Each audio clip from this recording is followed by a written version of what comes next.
Good morning. তো দেখ সকাল সকাল ঘুম থেকে উঠে টুকাইয়ের সাথে রীতিমতো যুদ্ধ লেগেছে খাবার নিয়ে। খাবারই খাচ্ছে না ছেলে। তারপরে আমরাও খেয়ে দিয়ে বেরিয়ে পড়বো। ওই দেখ ভুট্টা দেখ দেখ রে রান্না রান্না নিয়ে বসেছি। কি রান্না করছিস টুকাই? টুকাই কি রান্না করছিস রে? হ্যাঁ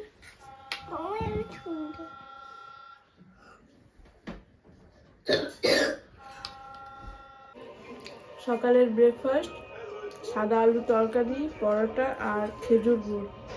সিজনের ফার্স্ট খেজুর গুড় খাচ্ছি, বাড়িও নিয়ে যাবো। তো চলো খেয়ে নিই, তারপর আবার বেরোতে হবে তাড়াতাড়ি করে। কোথা থেকে লাইন দিয়েছিল? এখান থেকে না, এই তো এটাই তো ছিল মাঠটা।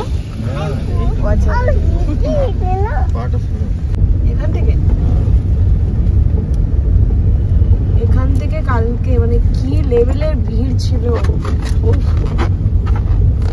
আজকে একদম ফাঁকা পুরো মাঠ।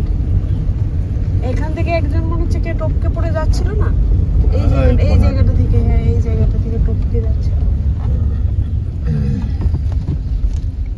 এখানে কালকে কত পুলিশ, কত গার্ড, কত ভিড়। আজকে খাও খাও করছে। এটা দিয়ে আমরা ঢুকেছিলাম। এটা তো মেলাটা ছিল। এইখানে লোক পরিষ্কার করে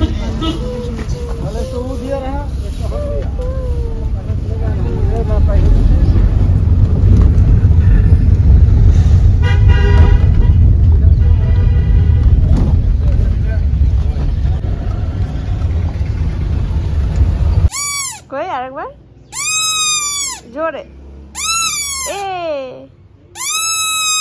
ওই আরেকবার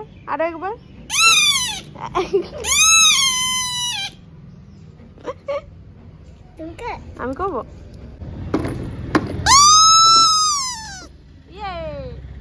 আমরা বাড়ি চলে এসেছি, একটু আগে এলাম, এসে পুরো স্নান করলাম। আর টুকাই বাবা এতদিন যখন কিনেছিল দুর্গাপুজোর সময়, এটা ছোট মামি কিনে দিয়েছিল, তখন বাজাতে একদমই পাচ্ছিল না। আমার বাজাতে পারছিল, এটা উঠছিল না। এখন আবার পুরোপুরি অপরে উঠে যাচ্ছে। টুকাই বাবু আমাদের বড় হয়ে গেছে তো।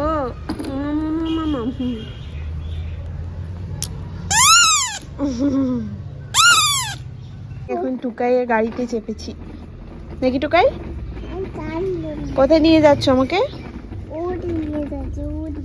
আমাকে আমার বাড়ি রেখে দিয়ে আসবে? আমার বাড়িতে রেখে দিয়ে আসবে? অ্যাক্সিডেন্ট।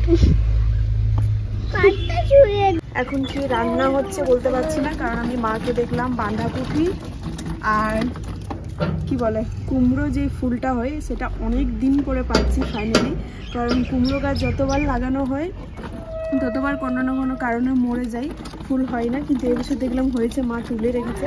তো কুমড়ো ফুলের বড়া আর বাঁধাকপির তরকারি হচ্ছে, আর কি হচ্ছে জানি না।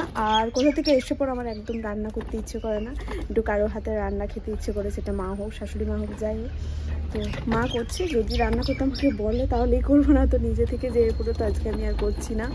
কারণ কোথা থেকে এসে পরে একটু কেমন কেমন লাগে মনটা আমার। আর বিশেষ করে যখন বাবার বাড়ি থেকে আসি তখন তো আর বলারই কিছু নেই, এটা তো কিছু লাগছে না। কিন্তু তাও মানে কোথা থেকে এসে পরে রান্না করতে ইচ্ছে করে না সেই দিনটা। তো তাই একদিন একটু আরাম করি, তাই না?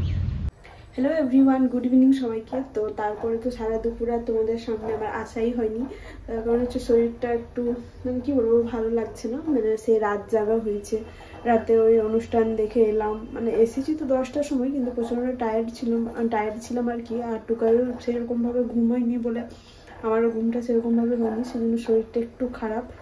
আর এখন সন্ধেবেলা পদ্মত এলো অফিস থেকে, ওর জন্য চা বানাতে এসেছি। আর মা বাবা নেই, মা বাবা গেছে ভগবত গীতা শোনার জন্য। তো বললো 6টার সময় চলে আসবে। তো এখন বাজে 5:30, আর আমি চা চাপিয়েছি, চা করিনি। আর ভাবছি টুকাইয়ের জন্য একটা ডিম সেদ্ধ করতে দিয়ে দেবো, কারণ ও সেরকমভাবে কিছু খাবার খাচ্ছে না। তো একটা ডিমটা দিয়ে দেখি যদি খাই। তো এখানে চা চাপিয়ে দিয়েছি, ওর জন্যই বানাচ্ছি, আমি চা খাবো না। এখানে আমাদের ব্লগ চলছে, আর এখানে রাত্রে ডিনার নিয়ে বসে পড়েছি। এখন তো পুরো শীত চলবে, খেজুর গুড় আর বাঁধাকপির তরকারি। তো চলো ডিনারটা কমপ্লিট করে নিই। আর ভিডিওটা আমি এখানে শেষ করলাম। আজকের মতো ব্লগটা ছোট্ট মতোই ছিল, আর শরীরটা ভালো ছিল না ওই জন্যই। তো চলো দেখা হচ্ছে আবার নেক্সট ভিডিও।